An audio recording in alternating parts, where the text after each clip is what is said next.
will be by the M&E Program Officer. So let us give our hands to welcome the M&E presentation. Thank you. It's always good to give the background about Peter.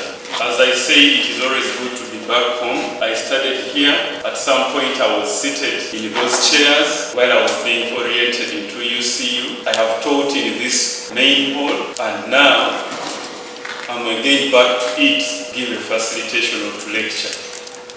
One of my colleagues has told me, or always keep telling me that once a lecturer, you remain a lecturer. And again, here I am. So the story wasn't all that easy, but I'm sure the students in this room, or even the teaching staff, it is something which you can always get. What is this story? The story is basically about the transition from being a student to being a staff in UCU, then from being a staff in UCU to being a staff in the African Union, and specifically in the African peer review mechanism, which I'm going to concentrate on when I go to the presentation which is projected. So basically, to the students, my words of encouragement, even if I go to the PowerPoint, is always to encourage you to focus. One of the key things which have made me win or be where I am is being focused, being dedicated, being hardworking, and most importantly, sacrificing. I know the students quite have a lot of distractions.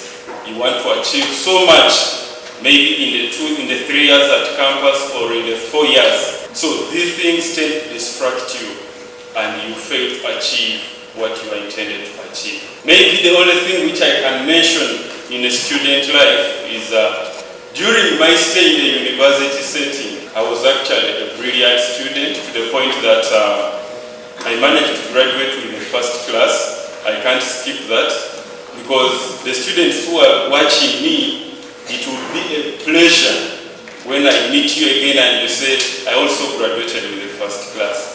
And no matter what, you still can make it. So that's why I'm telling you to always be focused. So after working with UCU, then I got this opportunity to go and start serving at the continental level.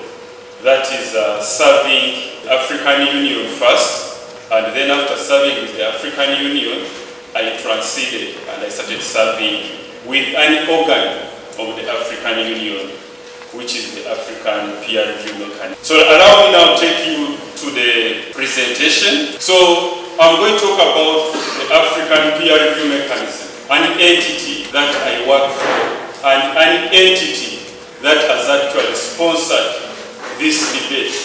We have a broader view of the African Union, but the African Union works within other organs. So as you could see in my first slide, I'm saying that the APRM is an agency of the African Union. I hope by the close of this debate, students in this room, you should be able to read more about the African Union and what it does. But also equally important, you need to zero and understand what the African peer review mechanism is and what it does. Why am I calling your attention to these two? Because there are enormous opportunities that exist on the websites of those two organizations. The African Union website, and then the same applies to the African peer review mechanism. So it was initiated in 2002, then formally being established in 2003 by the African Union. And in the framework of its implementation, I don't know whether you heard about NEPAD. Initially, Africa Peer Review Mechanism, before it became an autonomous agency, it was under the NEPAD. While I was still a student, there's a lecture which we organized under the NEPAD around 2011. But still, I will call upon you to read more about the NEPAD as well. So, in the next slide, I'm basically trying to talk about how does APRM get into existence. Since it is an agency of the African Union, definitely its strength stands on what the heads of state. The African Union is a body that brings together the heads of states in Africa. At the moment, in Africa, we have 54 countries. So when these 54 countries meet, then a decision is taken. So amongst the decisions that were taken was the establishment of the African peer review mechanism. So why was it and how is it composed? At its initial inception, the APRM was a voluntary agency whereby all African countries were not obliged to be part of the APRM. However, as more decisions kept on coming, as we will see in the next slide, you realize that now, by 2023, actually all African countries must be members of the APRM or must be subscribing to the Africa peer review mechanism. So what does APRM do? Basically, it is for sharing experiences, sharing knowledge, and trying to learn best practices from each other. In other words, when the heads of state meet, they try to interact on a friendly basis. And the mechanism basically exists because we realize that coercion is not the solution solving problems in Africa, but we can use persuasion. And the mechanism is basically trying to persuade the leaders to adopt the good practices or to openly tell them where they are default in their practices. Finally, as I conclude this slide, at the moment, the Africa peer review mechanism has got 38 countries which allow us to do the periodic reviews, which I'm going to present on the second slide. But as I said earlier on, that by 2023, all the African countries, which are 54 in number, will actually be members of the African peer review mechanism. You can go to the next slide. I've already finished that slide, that by 2023, all the African countries will be members of the African peer review mechanism. And basically, the mechanism does what we call monitoring governance. How are African countries implementing the issue of governance? And in APRM, how do we understand governance? We basically use what we call the four thematic areas, and I've tried to list them there. I will not go deep into them because I want you, the students, to research further. So we look at governance as a component which is composed of four areas: corporate governance, socio-economic development, democracy and political governance, and the economic management and governance. So the work of APRM basically involves those four areas. That is what APRM does. That is why, on average, we have to be in a specific country to undertake a mission in one of those areas. Either we are going to do a base review for a country which has just acceded to the APRM, or we are going to do the periodic reviews. One of the reasons why the APRM has sponsored this lecture is being held on the margins of the launch of the country review report for Uganda. So on Wednesday, we are going to be launching the country review report for Uganda, and on average, I think we have got confirmation from His Excellency. So most probably on Wednesday, the team from the Africa peer review mechanism will be interfacing with His Excellency in State House to launch that periodic review report, and that is the second report for Uganda. Among the packages that we are going to give out after this debate are flash discs. So the flash discs, if you receive it, it has the first report for Uganda, the country review report which was done in 2017. If you get the flash disc, that report is already uploaded there. And in case if you don't get, please, I'm inviting you to the page of the mechanism. You still can get the report in soft copy. Then number 3, we do what they call the targeted reviews. These targeted reviews are executed on the request of a member country. A member country could propose that I want APRM to do a review on maybe youth unemployment, maybe do a targeted review on a specific subject like decentralization, maybe do a targeted review on natural resource management in my country. So when a member country requests us to do such a review, then it is upon the Secretariat to deploy teams to go and execute that kind of assignment. Then a review commissioned by our APRM forum of heads of state. The next. I hope that is the presentation. So basically, I didn't want to engage you in a detailed lecture because we are talking to a university. My responsibility is only to highlight a few of our works and invite you to research further the African Union, and also I mentioned Nepal. I thank you. Quite a lot about the origin and formation of the Africa peer review mechanism. One of the things I normally tell the students is that, the issue of citation is a very important aspect. And the report really captures quite a lot of information that you can actually get information on from. So you can cite that report. And it's very fundamental in building a body of knowledge, especially when it comes to topics of governance in the continent. So thank you very much for sharing. Welcome the Keynote Address.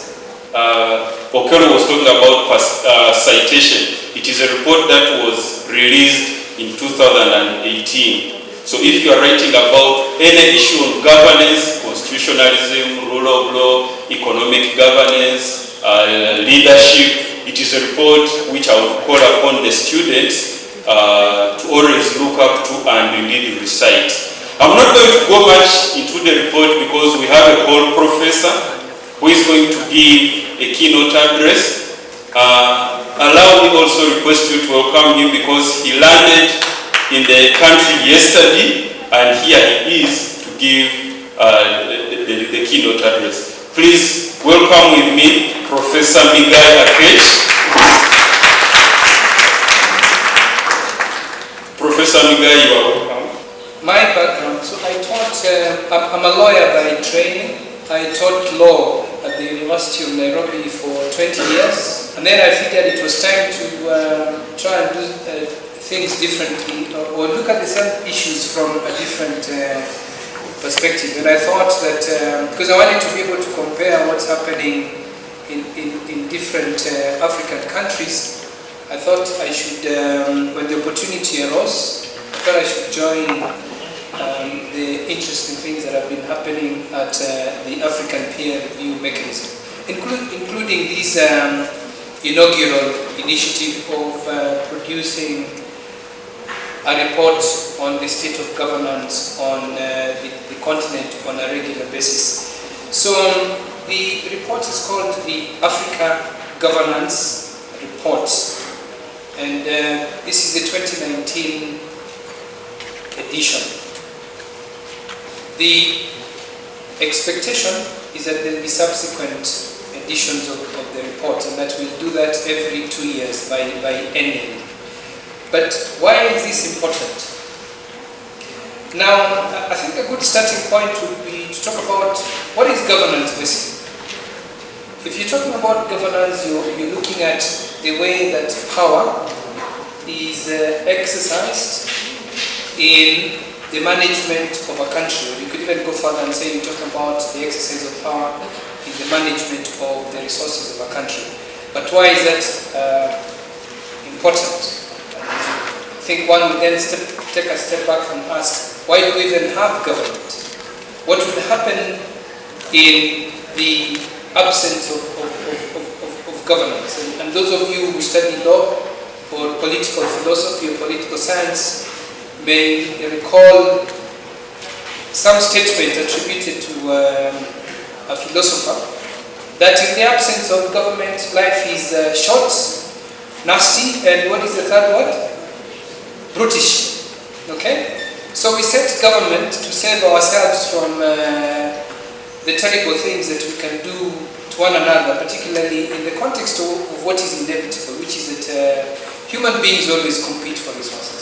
That's why we have conflicts in society, and hence the need for peace and security. But you can't have peace and security if resources are not shared equitably. That is why people fight. That's why you have many conflicts. And so governance matters a great deal. And because when people also fight, we do not have the time to be reflecting upon how do we progress as a society or as societies. So without government or without governance, and by governance you see you're talking about inclusivity in the running of the affairs of any entity, including these universities. So I was very pleased to learn that students, for example, play a very prominent role in the governance of this institution. They even have a seat in the Senate. Are the student representatives to Senate present here so that they can tell us whether or not they're effective? Yes. Do they feel that their presence in the Senate matters? Yes. That is awesome. So that is what governance is about in a nutshell. And so, as Peter has said, what the APRM does is ask its participating states to tell the rest of the continent about how they govern, to share their challenges. And in that process of sharing challenges, we can have a conversation about how do we overcome those challenges. So we produce what are then called country review reports, like what is going to happen next week in Uganda. And out of that country review report, or rather one of the elements, but probably the most important element of that country review report is what is called a national plan of action. In a national plan of action is basically a statement of how a country proposes to deal with its governance challenges. And then of course our task at the Continental Secretariat of the APRM is to then monitor progress towards the implementation of the national program of action. But we only do that for the 38 member states, because the APRM is a member-driven organization. Hence our clamor to have universal accession to the mechanism, so that by the year 2023, we hope that all the 50, are they 54 or 55? The 55 member states of the African Union would be members of the APRM. But so there is a gap there. The gap that on the one hand we know fairly well or have a mechanism for being able to tell what is going on in terms of governance in 38 states. So that leaves out some 17 states. But so we wanted to be able to get a sense of what is happening in the other 17 states as well on a regular basis. And then the nature of the peer review assessment process of the APRM is such that significant period of time lapse before their follow-ups. So typically we do a country review report, let's say year 1. The next time we get a sense of what's happening in that country, assuming that they give progress reports, will be some 4 or 5 years later, which is, as you can imagine, a fairly significant period of time. So the African Union thought, but we need to be able to know, in view of the challenges that, the constant challenges that the continent is facing, we need to be able to assess what is happening, get a better picture of what is happening on the continent on a more regular basis. And so the mechanism that was chosen was to say, let us have a regular report on the state of governance on the report. And fortunately, the APRM was then selected as the agency to do it. And the APRM is doing it in collaboration with an entity that is called the Africa Governance Architecture Platform. And the Africa Governance Architecture Platform, or AGA in short, brings together institutions of the Africa Union that deal with issues of governance. And this, for example, includes the African Commission on Human Rights that is based in Banjul, the African Court on Human Rights, which is based in Arusha, the Anti-Corruption Bureau, and many other institutions. And so when the other platform members met at the beginning of last year, in an effort to try and figure out how to give effect to the orders, if you wish, of the African Union Assembly, the directive of the African Union Assembly, they thought that for our inaugural report, let us produce a report that focuses on 5 key areas or challenges that Africa faces. Number 1 has to do with leadership, what they call transformative leadership. Number 2 relates to constitutionalism and the rule of law. Number 3 relates to the nexus or the link between development and governance. Number 4 relates to the link of peace, security, and governance. And the final theme is on the role of the regional economic communities like the East African community, whose anthem you sang so beautifully, their role in governance. And so the idea is to be able to analyze trends and explain them so that best practices are shared, and so that the countries that are lagging behind can be urged to improve their governance. And so what do we find from the Africa Governance Report, broadly speaking? Now this is a bird's eye view of things. Of course, there are bound to be nuances from country to country. But overall, there has been improvement in terms of what's happening on the continent in governance. The performance has been satisfactory, particularly if you're looking at the area of or the areas of economic governance and management and corporate governance. But I wanted us to be able to focus on constitutionalism and the rule of law, and hopefully through interactions we can then figure out what is Uganda doing about some of these things.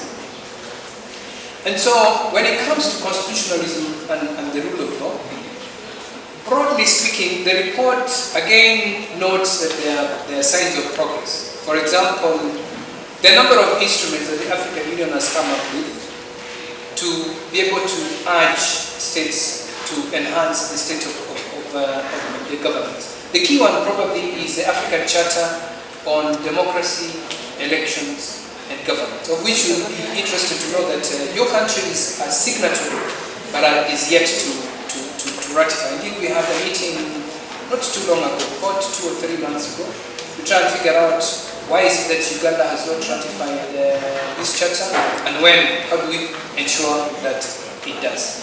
So it is saying that most states have recognized those instruments, and most states are also recognizing the need for presidential term limits, at least in their constitutions. But you can tell us, there's been an interesting debate about age and term limits in Uganda. And then you can share, we can have a conversation about, well, what is happening.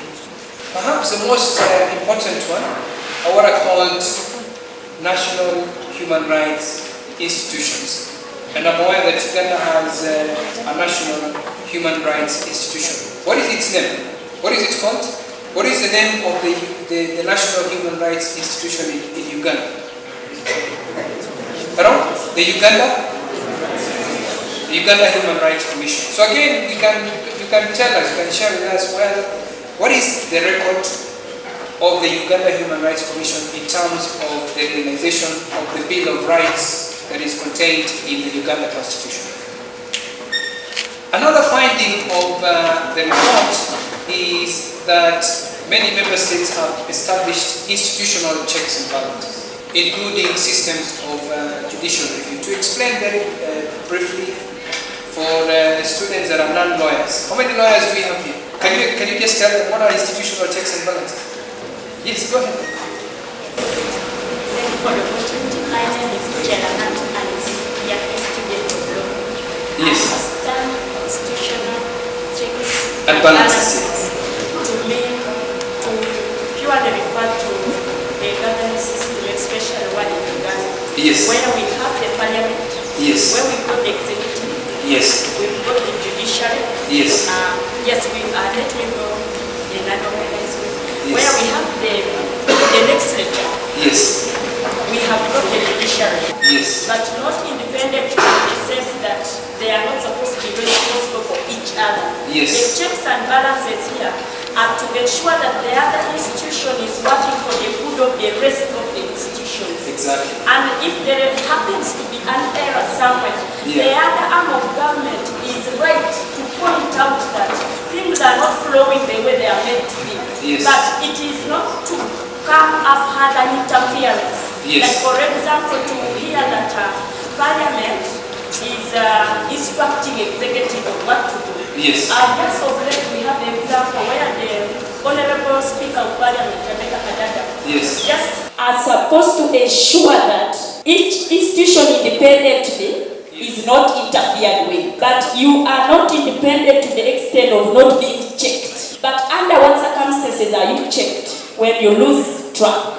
Of 2010, we have enhanced the powers of the judiciary, but that is causing some frictions with the executive and with the legislature. So, for example, in the appointment to certain public offices, the expectation now is that Parliament is supposed to vet candidates for those positions. So the question has been, suppose Parliament does not do a good job of vetting those candidates. Can the judiciary then go and say, can somebody go to court and say that, look, but the Parliament has not done a good job here, okay? And as a result, we are not going to have a candidate. For example, our Constitution insists that the candidates must have integrity, among other principles of public service. But suppose there's a claim, a litigant claims that, but this person that Parliament is giving us lacks integrity. What should we do? Can this person go to court? Yes, that person can go to court. But what can the court do? Can the court then stop that process and tell Parliament that, look, you cannot appoint these individuals. You must go back and conduct a proper vetting. That is what us lawyers call judicial. Not making.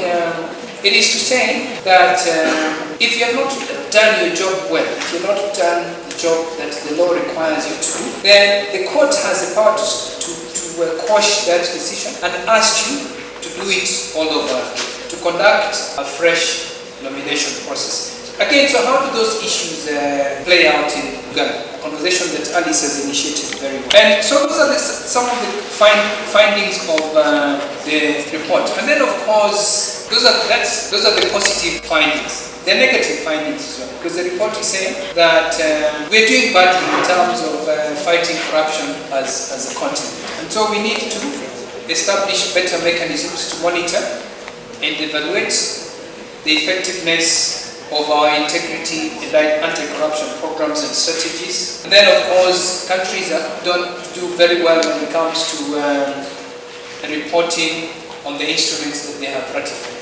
The only way that the African Union gets to know, in terms of treaty implementation, the only way that the African Union gets to know what is happening in each country is if each country reports back and says that for a particular period, the reporting period is usually 2 years. But for the last 2 years, this is what we have been doing in terms of implementing the African Charter on Democracy and Human Rights. This is what we've been doing in terms of implementing the Charter on just to shorten it, the Charter on Human Rights. And so that you get a picture, you're able to get a picture of what is happening per country that is a signatory to these instruments.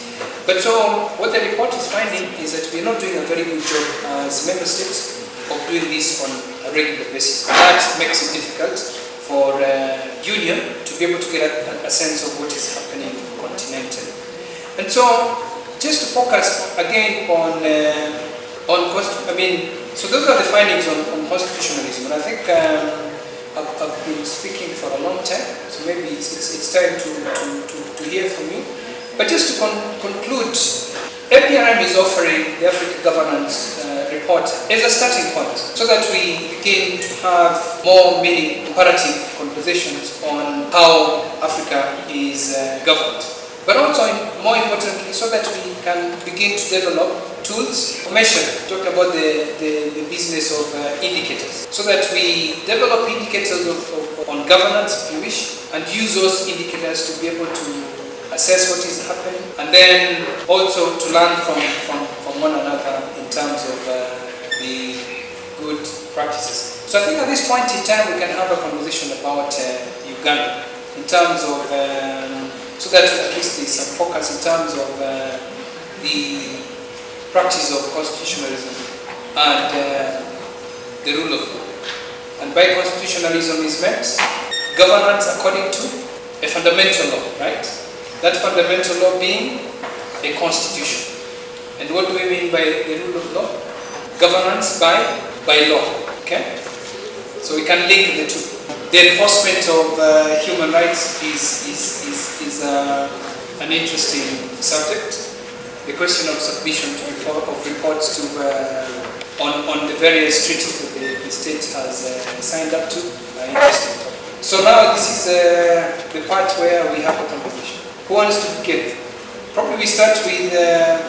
All right. So what are your perspectives on this question of presidential term limits? And it's broadly speaking, we're talking about the accountability of the executive branch of government. Of course, we could also talk about the accountability of the other branches of government. I mean, is the judiciary accountable to public? Should it be? Is parliament accountable to the public? Should it? Are elections enough? Should we be able to recall our members of parliament if they're not performing? Yes, sir. There's a microphone. Maybe also just to add on a bit, yes, we could have maybe a couple of people to also walk over here, 5, 6. So while it is important to have these checks and balances with the different government institutions that are put in place, it is important to note that the judiciary in itself, which should be able to man that process of checking and balancing, has then put blockages on the ways in which these people should be checked and balances. For example, in Uganda, we have a doctrine that was brought in 2005 called the political question doctrine. And that political question doctrine addresses the issue that even when a judiciary officer is looking at elements of the query brought in by government, it cannot stretch its authority to charge elements of that are political question. For example, if the president has decided on a certain element that in himself as a president politically addresses his authority in power, then court is stopped from actually being able to nullify the decision of the president. And that is our judiciary, and the one that should be able to take charge of this. So why it has actually failed, I believe, is because the people that should be managing the process of checks and balances are under pressure by the leadership. And under check by the leadership. And so the leadership restrains the ability or power of these organizations. Because governance is relinquished through 3 ways, and these are the institutions of government: the legislature, the judiciary, and the executive. In our constitution, these are catered for in Article 79 for the parliament, Article 98 for the executive, and Article 126 for the judiciary. So all these give authority to these institutions, but they are working under the authority of one man. And that is actually what's happening in our country. So if these checks are going to be efficient, we need to have a transparency where all these people believe they have the power to change the stature. Thank you. Basically, how far should judiciaries go? And that question is important because judiciaries are appointed institutions. An executive is elected, so they can claim that they have public legitimacy, but a judiciary is bound to suffer because it is an appointed institution. And so to what extent can an appointed institution check the powers of an institution that has the authority of the people, that has been given the political mandate? Thank you very much. Alice, go ahead. I'm glad you know. When I am a university student of UCU, and who is paying my money? State House. Who is paying my tuition? State House. And you expect me to participate in this debate? Would I be speaking the way I am speaking now? Would I be assertive as I am now? So let's look at where we come from. And I think the governance projects you have come up with are really good. But allow me to drive you to one of the issues here. We become desperate as university students. We end up in the hands of this, we end up in the hands of people who take advantage of us. And in the course of that, we begin moving in a biased way. You cannot simply reject a leader because at some point they were at your aid, even when actually they are dying on the seat. Here in UCU, you would have had these desks filled all over. We are dropping out at a very high rate. Poverty, we are dropping out, sir. Everyone would want to be here. I want to let you know that the organizers of this event have done enough publicity. Congratulations. They have reached our classes. Each class informing us that, please come. There is going to be a debate that's for our own good. But how many of us have made it here? I have one student who goes by the names of Atholere Dennis. She's a year 2 student of law. This student is one I recommend highly.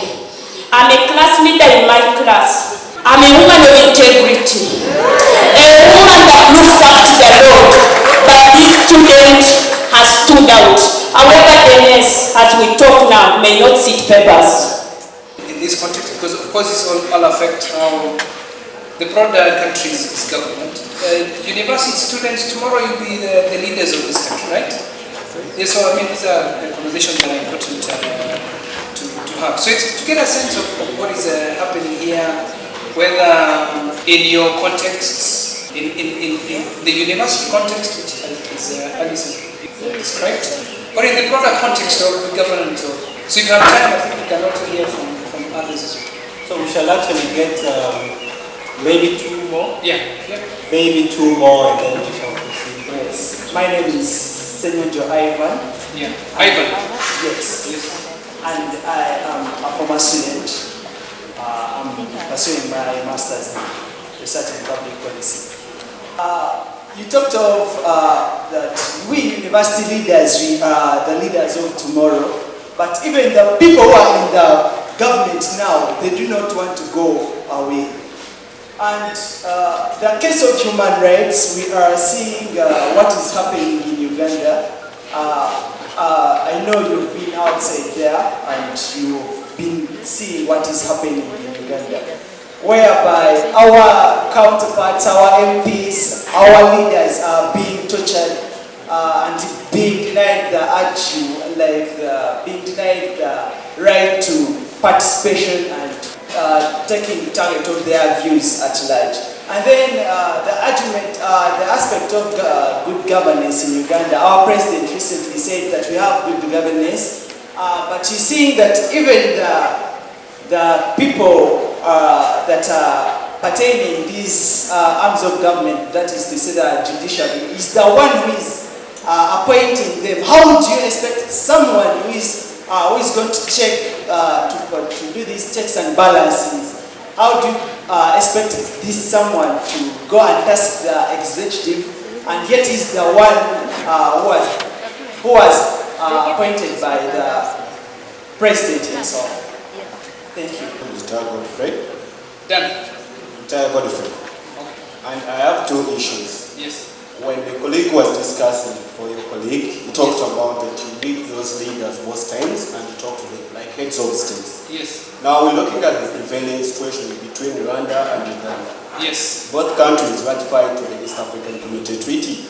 Yes. Now, how do you harmonize such relationships? Because if the leaders cannot reconcile about some few issues, okay, even though they reconcile, but it's in theory, they don't show us in practical that it's being done. Yeah. I don't see why if I'm Uganda, I want to go to Rwanda, it's very hard to implement. Then another issue is the rule of law still. We're looking at the courts, let's say, giving an order against a state minister or a minister of health, yes. And a minister fails to follow the orders of the court. And how are such things implemented? In Uganda recently, we had the Minister of Health, Akech. She was taken to court and they gave an order against her, but she refused to follow the court order until when the plaintiff had to go back to court still to ask court to enforce the court order. So how are such things going to be implemented? Yeah. Thank you very much. Yes. Concerning our country. Yes. One is the Constitution we have in this country. Since 1962, when we got our independence, there's been a lot of change in politics of Uganda. If you see like a term limit and age limit, by 2002, presidential term limit was there. But what happened? They took this bill back to be amended in Parliament. We see in 2016 what happened. There was also what? Age limit amendment. And they brought back the term limit. So, I think like our country, the country we're living in is like, there is no respect of constitution. Because like, it's the constitution that is supposed to guide us. But I look at it like the category of people we have in this country who hold the constitution in their hands. They can manipulate it the way they want. And when we talk of human rights, you know, we have opposition in this country. But if you see what happened in Arua and what happened just of recent, where one of the positions was I don't know how I should use, but the tear gas team. And if you see what happened, what is the government doing? Or what is our law doing, or constitution doing in search of this thing? Because like we have human rights in the country, but they're not doing the needful. People's rights have been violated, but they're not taking action. And what is the role of APR in this thing? And when you talk of corruption, corruption is Uganda a daily business. From the university up to the local people around. I think it demands a lot what we can. But surely it can't all be... You know, the country we are living in. I mean, to try and put it in context, it can't be... Services, but these things does not reach people who are supposed to get. So, my question is like, how then can we prepare a sustainable leader that will develop this nation? You might want to know that among the African countries, I think Uganda has some of the best mechanisms for fighting corruption. It's a fact. But so the challenge then becomes how do we ensure, and that's the conversation we should have. How do we ensure that these institutions work? Yeah, because there are instances where they have, and that is a business that we are in as APR, to be able to say that actually, even if you go to somebody and tell them, if you wanted somebody to improve, and you went to them and tell them that all you tell them is that you're terrible, you're bad, what are the other adjectives that you could? You're useless, what are the other adjectives that you don't know what you're doing, are you likely to get any change? What is a better way of getting change? Yes, to be able to say that you're doing something here very well, but can we, let's clap for you, can you continue to do it, and can you magnify this thing that you're doing because it will make you better? Yeah? And so, let us try to always put things in context, in that sort of context, because that way our societies progress. We look for solutions, not just saying, okay, we have myriad problems. That would be my take. Thank you. Mine really is interest in the work of, I am interested in knowing where you're coming from, because when we are thinking about Africa, I feel that there is already an inherent problem, and the problem being we have inherited systems. In fact, we have not been inherited, we are bequeathed systems as Africans that were not originally African, and even initiatives that we are undertaking are just geared towards trying to entrench systems that we are not originally ours. And sometimes when you make your findings and present them to governments, they scoff at you. And so I'm thinking that, is this really coming from the African people? And my question really is, how much contribution have we had from the African leaders themselves in terms of generating the concept or the ideology of what we are trying to implement? I even go to as far as asking about issues of funding. How committed are the African continents themselves in as far as funding some of these initiatives are concerned? Yeah. So basically, I feel that even the wording, the ideology sounds very foreign, and I wish we could go a little bit more African in everything that we're doing in terms of ideology as well as funding. Because of time, I hope I have made my question. You're clear. Thank you very much. We study things so that we understand them, so that we improve them. Okay?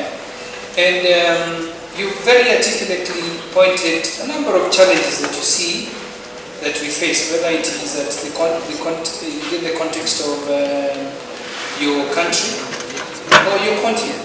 When he's talking about the fact that African systems of governance, I presume, may not be indigenous. But so the question then is, and being in this privileged context that you occupy, what are you going to do about it? And my thinking as a researcher would be to say, I am going to study an issue, I am going to reflect on policy prescriptions that are useful for my country, for my continent,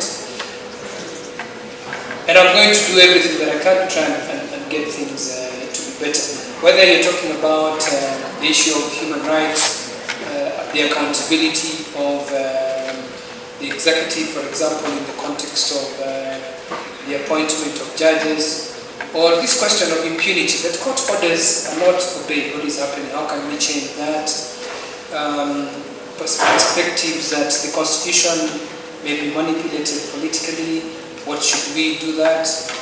Cross-border relations between neighboring countries. What can we do about that? Generating what you could probably call Afrocentric or Afro-leaning analysis of governance. So what are you going to do about it? So I leave that to you, and hopefully we'll be reading about it in the near future, and that we will all be working together. You can join various initiatives, including working with organizations like the African Peer Review Mechanism, the African Union, etc., so that we make our continent, we enhance the manner in which our continent is governed.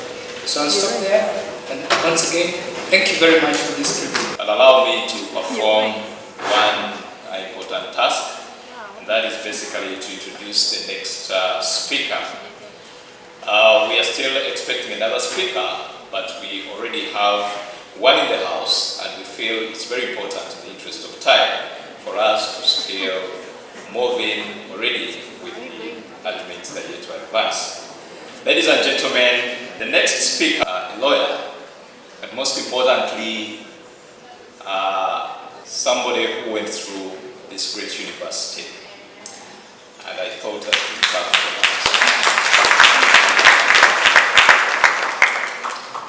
Yes, Honorable Lydia Wanyoto has been in the politics of this country for quite lawyers, politicians, and diplomats we have in this country.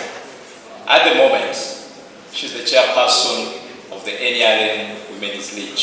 Kindly let's put our hands together and welcome Honorable Lydia Wanyoto. Thank you. God is good. And all the time, the leadership of the Uganda Christian University here in Mokono, sharing of experience so that you know that nobody is born with knowledge and that nobody is born with titles and that nobody is born with money. In lots of cases, if you have a chance to join university like I did, and you organize yourselves or yourself, then you can shape the politics of your society or your country. Am I right? Am I wrong? Am I right? Am I wrong? You've been told I'm a lawyer, but that was not my first degree. Tom, I left university in 1994, Makerere, where I had been a leader. But I have a striking resemblance with my elder sister with whom you were. So I understand the mix. My sister with whom you did university in the 80s is Harriet Wanyoto, and I'm Lydia. But maybe I'm more louder, so I'm more visible. So I stand here to honor Uganda Christian University, where I did my law degree. And I sat here, I think, for lectures, but also for exams. So if I have sat there, and today I belong to a political party, and I'm a member of the Central Executive Committee of a party in Uganda and I'm a politician, you can do it. You can also do it. You can choose to be a politician. You can choose to work hard and get chambers. You can do that. Because I am not special. You can do even better than I do. So, Uganda is a member of the APRM review countries, and we were the second country to accept, because at continental level, it's a choice of countries. I think now we are about 38. You choose out of 54. You choose whether you want to be reviewed by your peers on how you are managing the governance business of your country. But we are number 2 to accept after Kenya. And I think, if you think like I do, I'm happy that our country accepted. We are not hiding anything officially. So we accept that other countries can come and see how we are running business in Uganda. That's good for us. So there can be another lens on how things are happening in Uganda. So we, as a country, we are acceded to the peer review mechanism in 2003. And Uganda has so far been peer reviewed 2 times. The first time was in 2007, and the second time was in 2018 by the African Peer Review Mechanism Summit. This was more critical. I'm sure those of you who care have seen the report. But that, to me, that's not the issue. The issue is when I hope that the leadership of the university can find time, or the students and the administrators, to mobilize students, despite of their courses, who want to join the governance of our country. So I have a bad view that this is all that UCU wants to give us in the governance. But in my time, the hall used to be full and people would be standing. And many of us have looked for each other to see what we can do for our country. Nobody owes us a good country. We owe it to ourselves. Do you believe me when I say that? Nobody owes us a good country or what we have to see. We owe it to ourselves. The biggest takeaway from today for you, I can tell you, is that there are things you have that some of us don't have and we can never get. Number 1, you have age on your side. My birthday is 9th October. I made 49 years this year. I can never be 30 or 29 that I was when I was sitting there. So you have age on your side. You have energy on your side. You don't have, many of you, let me not assume, many of you don't have children yet. You don't even have spouses. I have children, I'm a widow.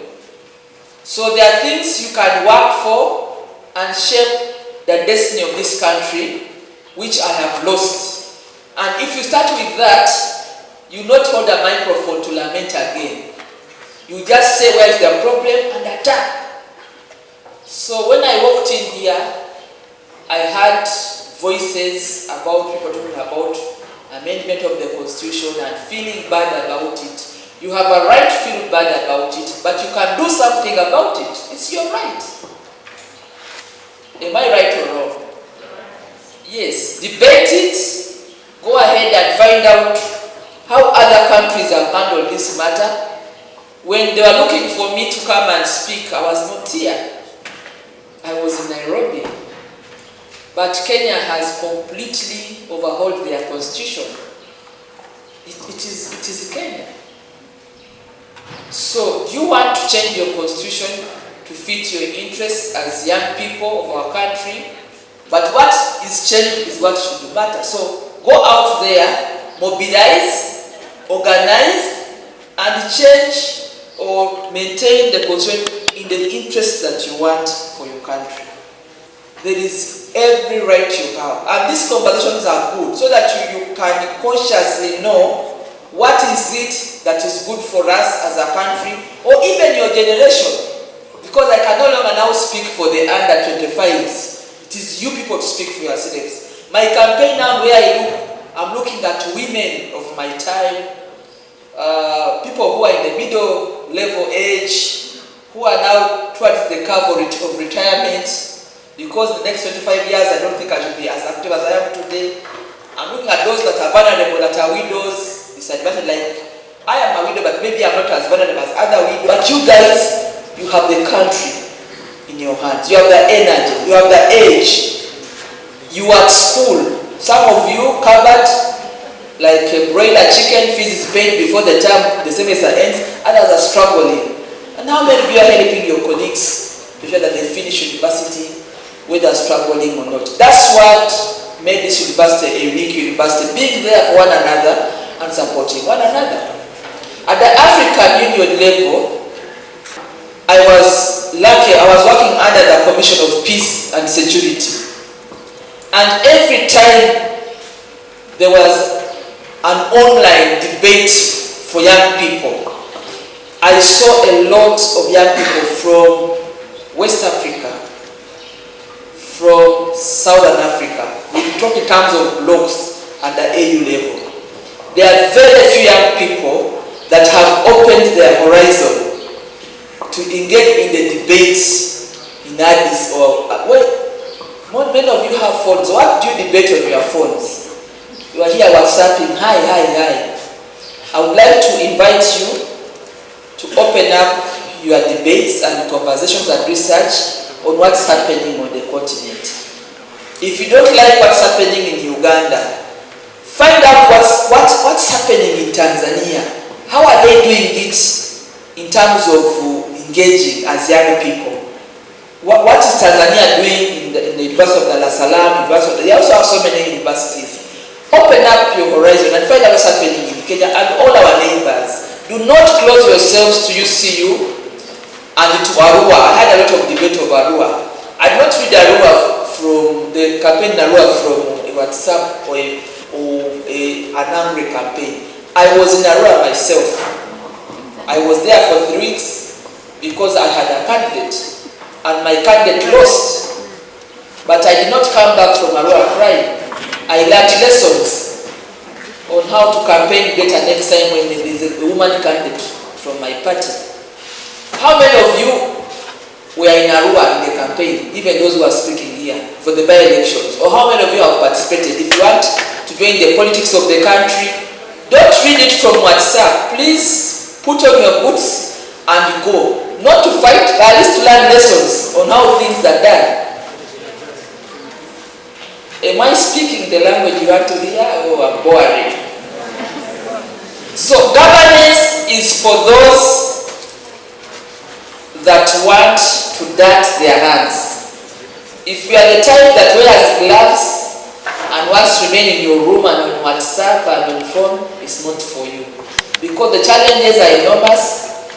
In Africa, it's risky. Politics is risky, governance is risky. But if you want easy things, then you will continue lamenting and not get what you want. So I want to invite you to improve on your conversations by being more practical. When Uganda opened up for peer review mechanism at the AU level, there have been many consultations that happen. We would like to see many young people coming up. I'm actually very impressed from you people turning up because you had the choice not to come. And those of you have made a contribution. But let's have research papers. I look around many times when we have debates in the country, and I would like to see researched debates, thought out ideas. It's very difficult to find today in Uganda written research papers from young people. I am not condemning you, I am provoking you. Because I've also gone to Makerere to issue as a former leader of the university. We have less people who are committed and serious about being part of the campaign that will change the terrain of our country to the better. We are making a contribution as leaders of this time. We have mistakes. Yes, we create mistakes. We have gaps. Of course we have gaps. Do we want to do better? We wish we could do better, but somebody must come out and push us. Currently, I am a member of the National Board at the National Planning Authority, and we are working on the National Development Plan 3.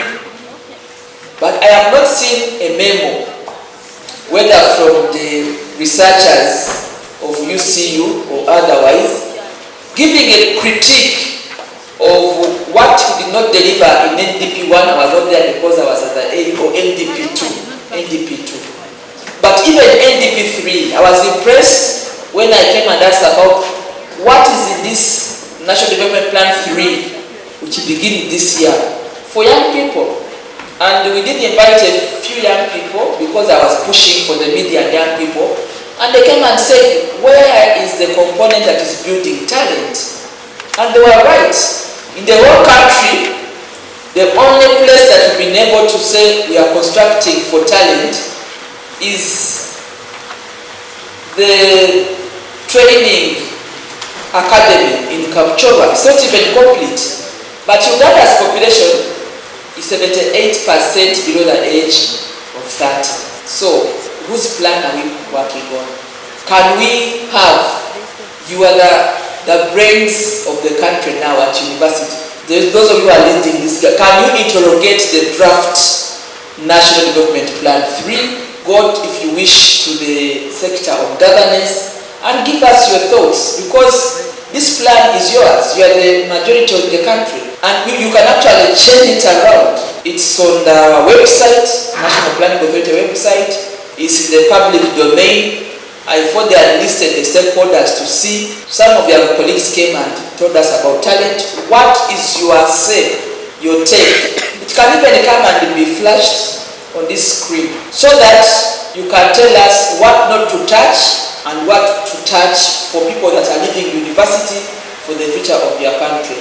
The oil and gas sector in Uganda, the next 2 years will require 3,000 technicians. I do not think that UCU is going to produce us even at that, because it's a university and many of you are being produced for pen and paperwork. But Uganda needs 3,000 technicians to manage our pipeline and the oil and gas sector. So, for who are you going to manage if you don't have the technicians? These are the questions we are asking so that we can absorb Ugandans who are young but skilled and do away with the story of unemployment. Do away with the story of unemployment. Deal with the story of opportunities. I also like to invite you to be more proactive in the revolution of ICT. We live in a globalized world, and everybody, I know many of you may have smartphones, but how much of your IT have you been engaging like for 2 hours to see what is happening, the debate of what is happening in the world, and then you can relate it to our own situation in Uganda. You might be beating your chest when actually you are so in a small bottle here at home and you've not been able to appreciate what's happening. I've been working in South Sudan, and I not just live, now I compare what South Sudan juxtaposes with Uganda, because they are neighbors. You just failed to have leaders. South Sudan is just a stone throw away from Uganda. I've also worked in Somalia. I was heading the mission in Somalia, as you all know. And Somalia is a failed state since 1991. I was there for 5 years. So if we do not explore and compare our countries, DRC is one of our neighbors. They are struggling to govern themselves. So what is it that you can do for Uganda in your time to not only keep us stable or better, so that you also help our neighbors to stabilize and be able to grow Africa, or to be able to secure our countries so that we are stable but also develop. We have many opportunities as a country. I'm happy that we have this peer review mechanism report. It's a candid report. It talks about issues that the NRM government has not done well in terms of governance. But the NRM government does not lead in a vacuum. It is within people, and I'm one of its leaders. So I would be happy to be provoked so that we can improve, but also join the struggle. Join the struggle and ensure that what has not been covered in the APRM review report is filtered into the National Development Plan 3. I'm emphasizing this plan because it's going to be the template for the future budget framework. Outside it, you will not find. So if you can influence the NDP3, that's what is going to influence the next budget frameworks and Vision 2040. So I am not speaking in detail about these documents that govern our country because I'm speaking to intellectuals. If I was in my village or somewhere, I would now be explaining what is Vision 2040, but I am assuming that you know. And it's from the Vision 2040 that we are deriving the National Development Plan with particular areas like industrialization, assuming that Uganda will be stable in the next 5 to 10 years. So I hope that we can be invited more, not necessarily me, but people that are in my category, to engage more students of this nature so that we pick your thoughts. I was just this afternoon and I saw there were so many speakers. I don't want to sound selfish by taking the whole afternoon, although I have capacity to speak until tomorrow. I will not do that. But I would like to invite you and me, if we want to join the class of governance of our country, and I'm happy that Uganda is run by Ugandans. How we run Uganda today is to provoke you as students who have taken off time to study, whether you have exams or not, to provoke our country and ask, how are we positioning Uganda vis-a-vis international dynamics? Who has understood how we are going to engage the scheme of things with China? Everybody is going to China. Have you thought about Uganda's future or impact in terms of trade and opportunities vis-a-vis countries like China? Or you just feel nice using a Chinese phone, you feel so good driving spare parts of vehicle made in China or Japan for that matter? Those are governance questions that are very important, that we've opened our country to debate, to trade, but what about our side? Who is thinking and researching? How did we end up in China or trading south or east as Uganda? It's a governance question. How have we positioned our country to leverage benefits and an issue we have? Even in the EAC, we now have 6 members of the EAC. I hope you know. We began with 3, Uganda, Kenya, and Tanzania. We moved to 5, added Burundi and Rwanda. Now we have 6 added, South Sudan, so we are 6 partner states. But Somalia has applied. What's your take as governance scholars on how Uganda can position herself and stay afloat, being a member of the East African community? And you know very well that now Rwanda closed its border with us. Whether they are innovating or working on the road or not, the border is closed. And we cannot hide our heads under the sun to know that we don't have very good relations, although the negotiations and the relations are up at the level of the summit. You are the scholars who has a paper on this. How can we ensure that the EAC is stable, it is secure, and Uganda benefits from it? We have the treaty that established the East African community. But beyond the treaty, we have the historical relations with these countries. Many of us could have grown in Kenya as exiles because of our history. And many people crossed from Rwanda to Uganda again because of our history. We have many South Sudanese now living in Uganda. They have even ceased being refugees, again because of conflict. So if you want to understand governance and the story about peer review mechanism, you must understand that Uganda is not an island. Its story is within the complex porous borders of our neighbors. But back at home, I've interested you to look at our constitution, which is a living document, and make your case. You have a parliament of over 400 members of parliament. I cannot say that they are all don't know what they want to do.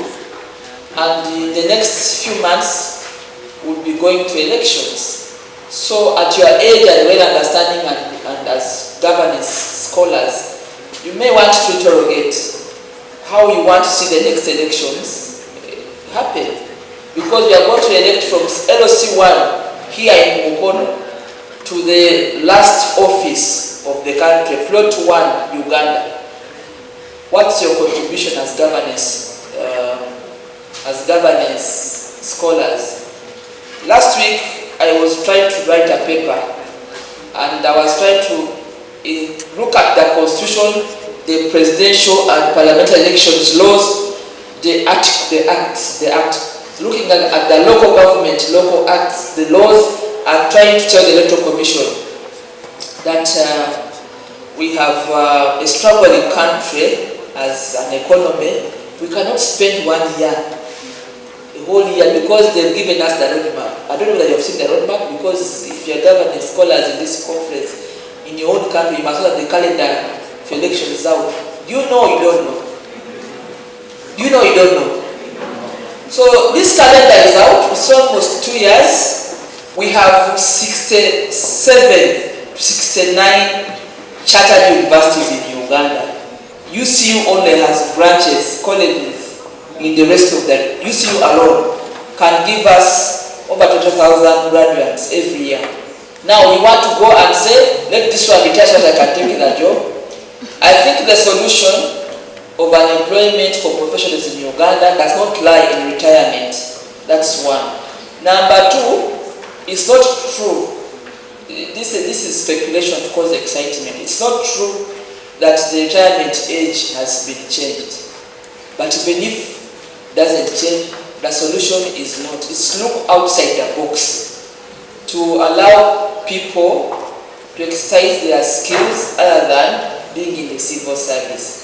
I've been looking at the payment of the civil servants. Don't get me wrong, but civil servants, those who are in mainstream, the PS earns 15 million shillings. So the undersecretary, maybe 10, the director. These are people who are older than me. I think they are getting to their 50s. You cannot be a PS at your age. Let me tell you the facts. With your 1 degree, after next year's graduation is my third year law, you will not be a PS. You can only be a PS almost at the age of 55, 49. The best, those who have been promoted the very first through commissioner, they are about 50. They are older than me. Am I wrong or am I right? Good afternoon. Thank you for staying with us.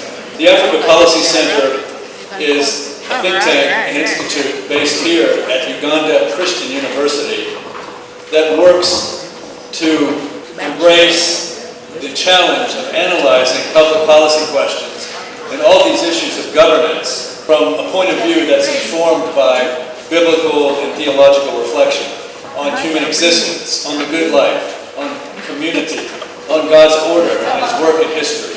All of these things which have to be a part of any way of assessing the challenges that are brought to us in the realm of public policy and governance. And yes, governance. And one of the things that I would want to emphasize is that we have to avoid the temptation to listen to voices that tell us to set aside our deepest convictions as we enter into the public realm. This is a secular point of view that's constantly presented from all parts of the world that suggests that our faith, our beliefs, are only privately held and they're only deep and they can't affect our public life or our public judgments. And if anything, we have to set that aside as we go about our tasks of being responsible in the public realm. I've been in many forums here and I'm always struck by the level of frustration, even distrust or impatience that's often expressed. And I think what I sense, and many of us sense here together, is that there are winds of change that are at work. And many of you represent that, represent those ways of thinking. You are expressing that level of frustration with the way things are. And you want to be a part of the change. You want to be a part of movements that will bring about a better life, a good life in a place such as this one that you love, Uganda. And you want to know how to go about that, and you want to be guided by the truth. don't want to be guided by falsehood or by evil. Listen to this, and you will know who it's talking about, I think. And listen to what it's saying about many of the things that have been on the table today. He is the image of the invisible God, the firstborn of all creation. For by him all things were created, in heaven and on earth, visible and invisible, whether thrones or dominions or rulers or authorities. All things were created through him and for him. This is the Holy Scriptures, by the way. Maybe you could listen to it. All things were created through him, by him, and for him. He is before all things, and in him all things hold together. He is the head of the body of the church. He is the beginning, the firstborn from the dead, that in everything he might be preeminent. For in him all the fullness of God was pleased to dwell, and through him to reconcile to himself all things, whether on earth or in heaven, making peace by the blood of the cross. Now who is that talking about? Who is the ultimate authority? Who is the one that has all authority and only has absolute authority? We know who this is speaking of, right? Now there are some things that we can draw from this when we think about governance. What is one of them? One of them is that there is no absolute authority on earth. Every authority on earth is derived from the authority that's from above. We're given that mandate in Genesis and elsewhere to be responsible human beings, to give order and to bring order and to bring God's order to things on earth. That's what this scripture is teaching us. Let me give you another one that you might be able to take away from this. This is from 1 Timothy chapter 2. St. Paul says this, "First of all, then, I urge that supplications, prayers, intercessions, and thanksgivings be made for all people, for kings and all who are in high positions, that we may lead a peaceful and quiet life, godly and dignified in every way. This is good, and it is pleasing in the sight of God our Savior, who desires all people to be saved from evil and to come to the knowledge of the truth." It's not just a plan for deliverance and eternal life, but God has a design and an order for our life together. And he calls us to responsible engagement in that. And even in this passage, you see a number of things being emphasized. One of the things that strikes me is that the term governance is not one that appears in Scripture. Governance is sort of an abstract term that sounds very impersonal and mechanical even. Scriptures speak of rulers, of leaders, of those with authority, those with responsibility. It's very personal. And of course what they engage in is governance. But the purposes of governance are expressed in passages like this. Things that we need, I think, to meditate on and dwell on as we consider what our responsibility as human stewards are. In that passage, Paul gives 4 terms: peace, order, godliness, and dignity. 4, what I think make a 4-fold framework of public policy, an overall agenda of what governing ought to be about, what the purpose of governing. Well, in human history and human experience, this has been translated in many parts of the world into the sorts of things that we've learned about today. Specific institutional forms, such as constitutional governance, constitutional control, that limits earthly authority. The separation of powers, that threefold separation of powers that we've all been taught and all come to know. What we call the rule of law. We always have to think when we hear that term, the rule of law, to realize that the law has to be good law, not evil law. This is a perspective that these passages bring to us. Evil law is what God wants to save us from and help us develop an orderly, peaceful, dignified society. There might be different ways of thinking about this. Someone earlier raised the question of whether these forms are African, whether they're right for Africa. And these forms that have been with us for a long time, it's perhaps worth even at least questioning whether these are right ways of governing in an age that is digital, highly educated, and maybe appreciating ancient values such as those of African cultures that have often been suppressed. I think if you take up the challenge that's been given to you today to consider leadership part of your responsibility, this type of thinking might be something you want to engage in. Let me just give one example. All of the things that have been put forth presume that societies are going to be organized in the form of centralized states that try to control all aspects of life. There may be a different way of thinking about governance could be considered, one that is more decentralized, one that allows a lot of authorities to flourish.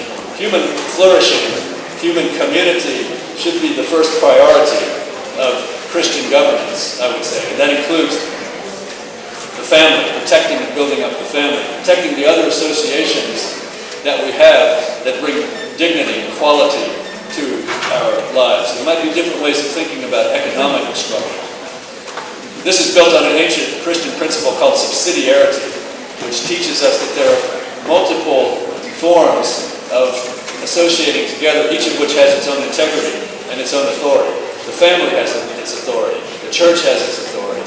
Other human associations have authority and power to accomplish what they've been created to do.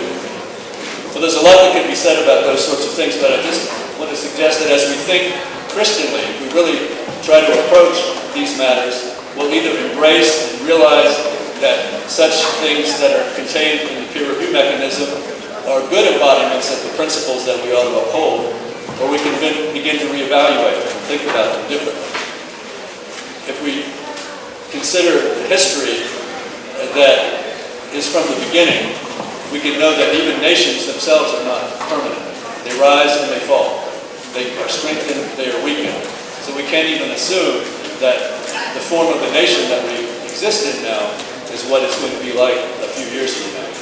There are many things to think about there, and even as we go forward, we need to have the opportunity to assess and evaluate what exists by using very, very helpful mechanisms such as has been presented to us today. So on behalf of APC and the rest of UCU, I'd really like to present and thank Professor Akech and others that have been here with us to help us be acquainted with these forms of evaluation.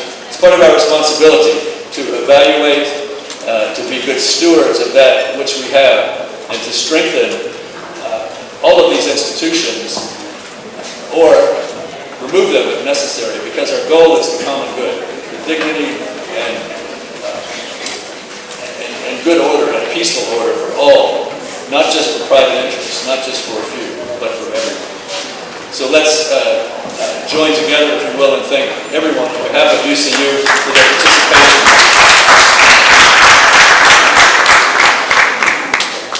Now let me thank, on behalf of all of us, let us thank the Lord for what He's done for us today. We bless the food that we're partaking of. We ask His blessing on all of those that have presented, and we ask Him to help us to take what we've learned today and go forth to serve Him with gladness and singleness of heart.